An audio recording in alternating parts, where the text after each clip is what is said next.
Hello, everyone, and welcome to another Journey to Authentic Living video. I'm so glad that you've tuned in, and I know it's been a while since I've done a video. As some of you know, I have been traveling, and I went to Peru, and hopefully be able to share some other little videos here on this channel with that trip.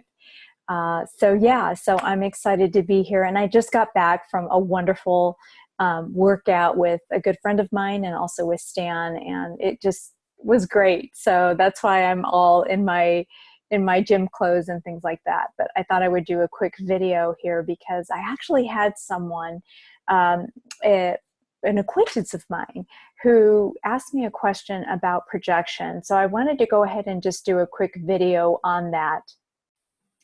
So in this video, I'll be giving a more superficial definition to what projections are and provide some examples. Keep in mind that projections are perception and definitely closely aligned with making assumptions as well. Projection is a psychology term, and it's used to describe certain behaviors that we humans play out with others. And projections are a little bit more complex in its manifestations, and there's a lot of subtleties and nuances to it.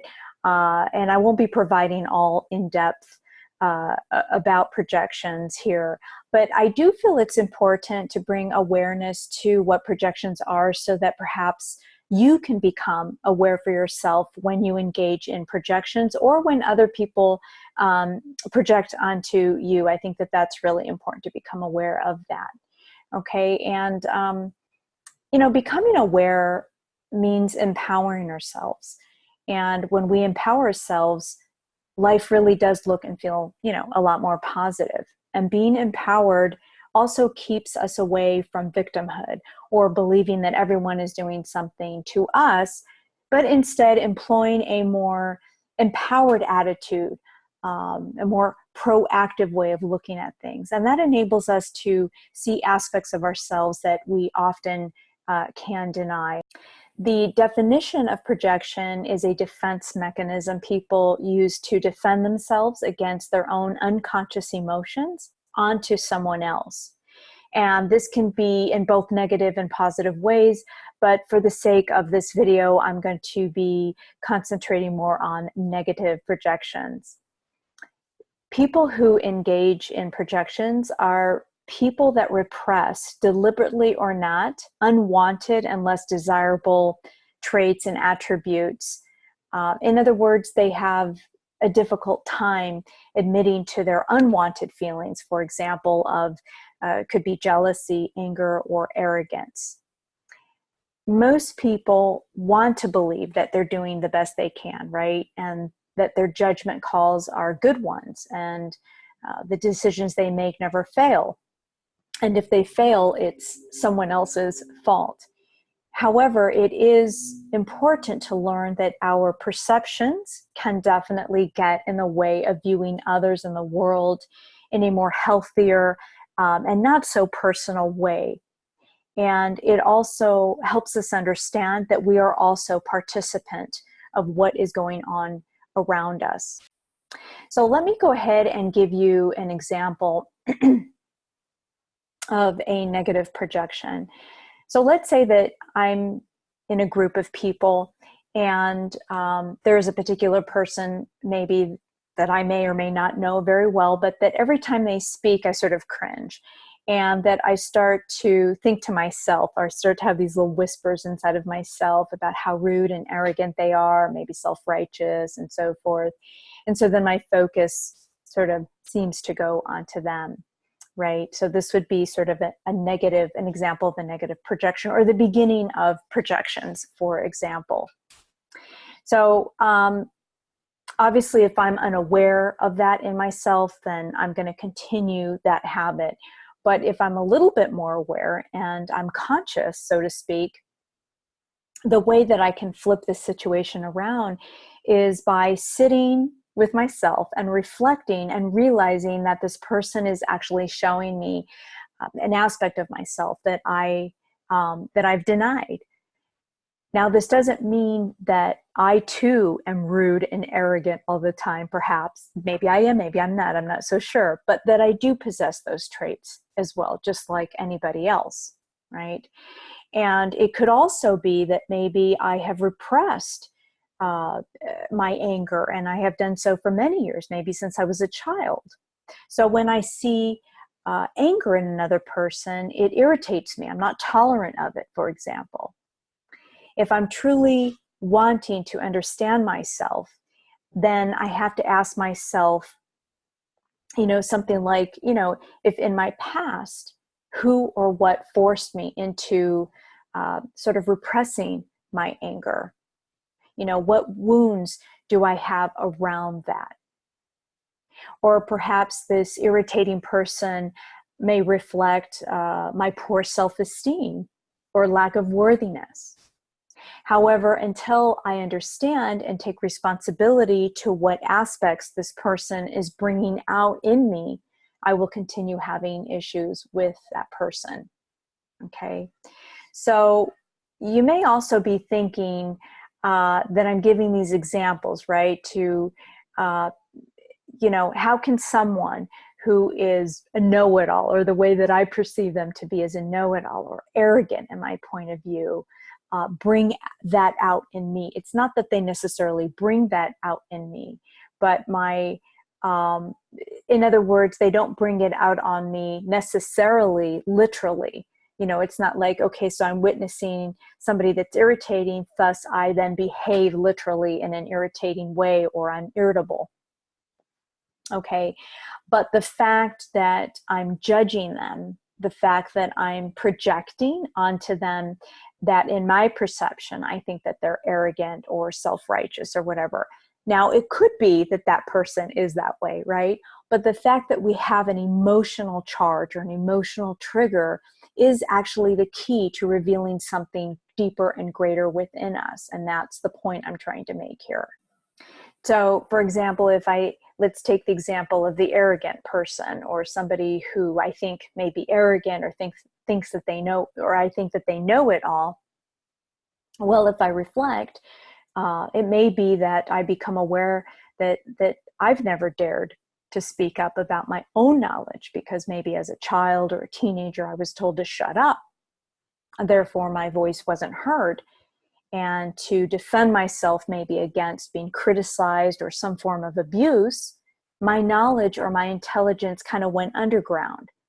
So when I meet someone who doesn't have that same narrative, right, that maybe I have, shows up in my life, well, it rubs me the wrong way, right? So that's a part of me that I have denied about myself, okay? And the second part to this is maybe this is a revelation for me, that I too need to express my knowledge with others, because I was so much in denial about it. But thanks to my inner contemplations, I can see what that message brings to me. So another point again to make is that we all project once in a while, right? And it's important to become aware of when and with who we employ this sort of defense mechanism, this way about maybe denying some aspects of ourselves, right, in order to make ourselves feel better, right? So you can hear in the tone of projections, we've got, assumptions, and we have a different perception, right? I may not be viewing this individual the same way that maybe my friend is, or my parent, or something like this. Okay. And again, I'm just giving you some superficial examples so that you can begin becoming aware of yourself, right? It's really important on your journey to authentic living to be able to take a look at that.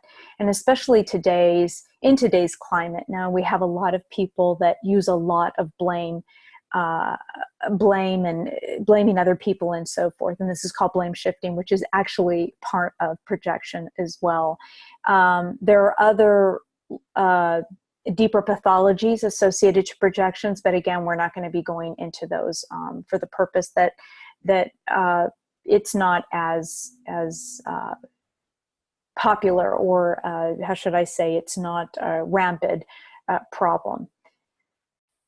So the bottom line is that we never really know other people's reality. You know, I can't know your reality and the way you perceive things and the way you process things.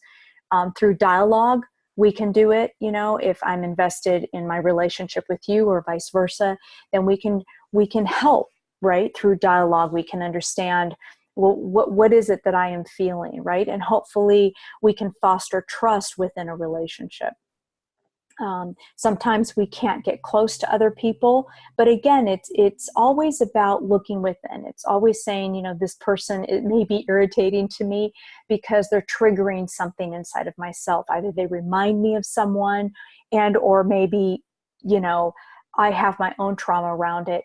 Regardless of all that, it's my problem. If I'm triggered, if I'm upset, if I don't like somebody or whatever, it really is my problem. And when we can free ourselves from negative emotions, we can't change other people. You know, they're going to behave the way they behave. But it's an opportunity for us to really take a look and see what's happening. I remember when I was a teenager and I was freshman in high school, there was a great gal well, she was later a great gal. She was actually a good friend of mine. And I remember it was I forgot what class it was. I don't know if it was Spanish or Italian class that I was taking, one of the two. And she really came off like a know-it-all. And of course we were 15 years old or what have you. And I remember something inside of me just said, well, try to get to know her. Her name was Michelle. And unfortunately, I'm not in touch with her.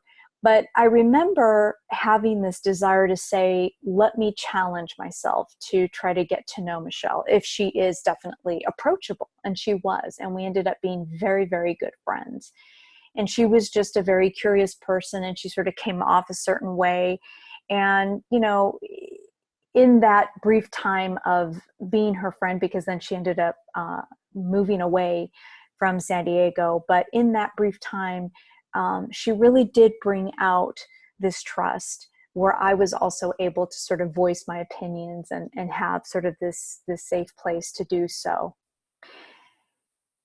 So the point is that, you know, we all have assumptions, and it's really important to stop and to really ask questions. I know that there are a lot of people out there that maybe are not used to asking questions, but I think it's important to try at least. You know, first go within. You know, what am I doing? What am I perceiving? What is this person? What is the overall message for me? Because there's always kind of, I like to use the word message instead of lesson, because they're not always lessons. Life isn't, every little circumstance is not always a lesson. It's a message. It's a message to look within ourselves, right? And I know a lot of times the concept of the mirror, you know, when people put up, you know, in the Buddhist philosophy, they talk a lot about the mirror. Somebody's mirroring something to you. And again, it doesn't mean that you display arrogance if you witness that in another person, you know, but the key is, again, if there's emotionality associated with that, what is that emotionality telling you? What is it trying? What message is it trying to tell you? Okay, so that's the key point. So ask questions, right? If you are able to ask the other individual, if you have kind of like you're not really sure where they're coming from or what have you, and you just kind of want to understand a little bit better, ask the questions. And you know, definitely fill into that. And ask yourself, you know, if there are any traits that you're denying about yourself. So that's a good way to do it. And again, we all have these projections, and sometimes people hide this also behind intuition. Well, I'm just intuitive and I know this or that. Well, yeah, that could be true. But again, your emotions, your negative emotions, your reactions are an indication that there's something going on with you. There's something that needs to be healed or resolved within your person.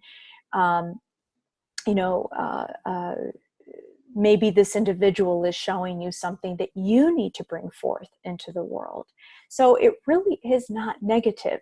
It just kind of looks negative, and it's easier to blame other people. It's easier to say, well, that person's a jerk or what have you. And again, let's presume for the moment that this person displays him or herself as somebody that is not a very friendly individual or crass or however you want to do it. We can't change other people. We can only change our reaction to that. Okay, so in the meantime, I hope this has been helpful, and I appreciate the person who wanted me to talk about this and wants to keep anonymous. And so anyways, thank you so much, and encouraging all of you to live authentically. See you soon.